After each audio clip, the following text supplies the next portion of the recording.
नमस्कार। आज हम बात कर रहे हैं तमिलनाडु की उस राजनीति की जहां सोशल मीडिया की आंधी ने पारंपरिक जमीनी राजनीति को चुनौती दी है।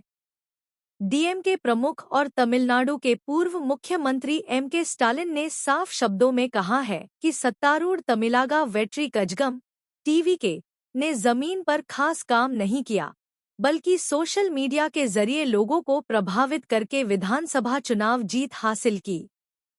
स्टालिन ने माना कि उनकी पार्टी इस नई रणनीति को समय रहते नहीं समझ पाई, लेकिन अब आगे के लिए पूरी तरह सतर्क है।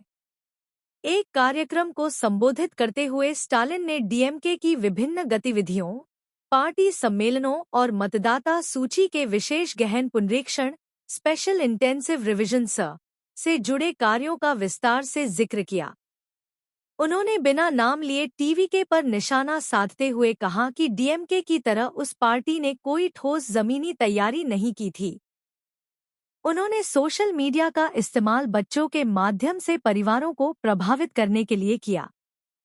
यह बात हमारी नजरों से छूट गई, लेकिन अब हम समझ चुके हैं। एमके स्टालिन ने कहा कि 1949 में स्थापित द्रविड़ मुन्नेत्र कजगम डीएमके ने पिछले कई दशकों में चुनावी जीत और हार दोनों देखी है। हर हार के बाद पार्टी ने खुद को और मजबूत किया है। उन्होंने जोर देकर कहा कि डीएमके हमेशा जमीनी स्तर पर काम करती आई है, गांव-गांव, बूथ-बूथ तक अपनी उपस्थिति दर्ज कराती है।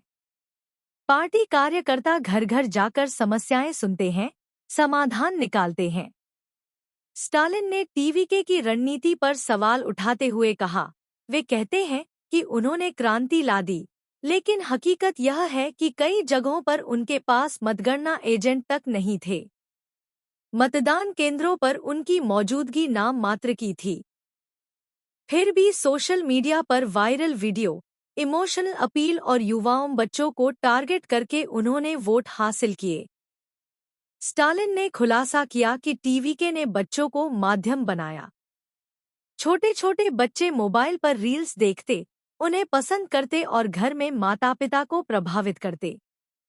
परिवार के अंदर यह सूक्ष्म प्रचार इतना प्रभावी हुआ कि पारंपरिक राजनीतिक कार्यकर्ता भी हैरान रह गए। डीएमके इस पहलू को समय रहते नहीं पकड़ पाई। हमने सोशल मीडिया को सिर्फ प्रचार का माध्यम समझा, लेकिन उन्होंने इसे हथियार बना लिया। बच्चों के जरिए परिवारों तक पहुंचना, यह नई चाल थी जिसे हम समझ नहीं पाए। स्टालिन ने डीएमके की तैयारियों का भी जिक्र किया। उन्होंने बताया कि पार्टी ने हाल के महीनों में कई सम्मेलन आयोजित किए, कार्यकर्ताओं को ट्रेनिंग दी और मतदाता सूची के विशेष पुनरीक्षण में सक्रिय भूमिका निभाई। अभियान के तहत डीएमके कार्यकर्ता घर घर जाकर मतदाताओं के नाम चेक कर रहे हैं, नए मतदाताओं को जोड़ रहे हैं और गलत नामों को हटाने की प्रक्रिया में सहयोग कर रहे हैं। हम जमीनी काम पर भरोसा करते हैं। सोशल मीडिया सिर्फ सहायक है, मुख्य हथियार नहीं। लेकिन अब हमने सीख लिया है।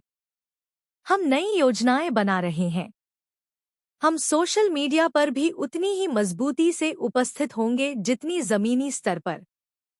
तमिलनाडु की राजनीति में यह बयान काफी महत्वपूर्ण है। टीवीके, जो अभिनेता विजय के नेतृत्व में उभरी है, ने युवा वोटरों और पहले बार वोट देने वाले मतदाताओं को खूब आकर्षित किया। उनके सोशल मीडिया अभियान में आकर्षक वीडियो, म्यूजिक, इमोशनल कहानियां और परिवर्तन का नारा शामिल था। जबकि डीएमके और आईएडीएमके जैसी पुरानी पार्टियां अभी भी रैली, सभा और बूथ स्तर के संगठन पर निर्भर थी। स्टालिन का यह स्वीकारोक्ति कि हम समझ नहीं पाए, डीएमके की रणनीति में बदलाव का संकेत है।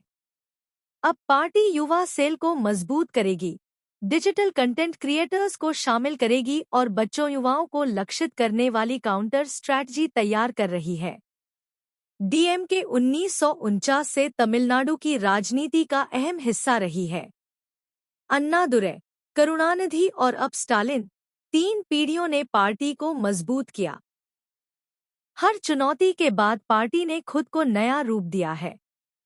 स्टालिन का यह भाषण सिर्फ आलोचना नहीं, बल्कि भविष्य की तैयारियों का ऐलान भी है। तमिलनाडु अब देखेगा कि सोशल मीडिया की तूफानी रणनीति कितनी टिकाऊ है और जमीनी संगठन वाली पार्टियां कैसे वापसी करती हैं।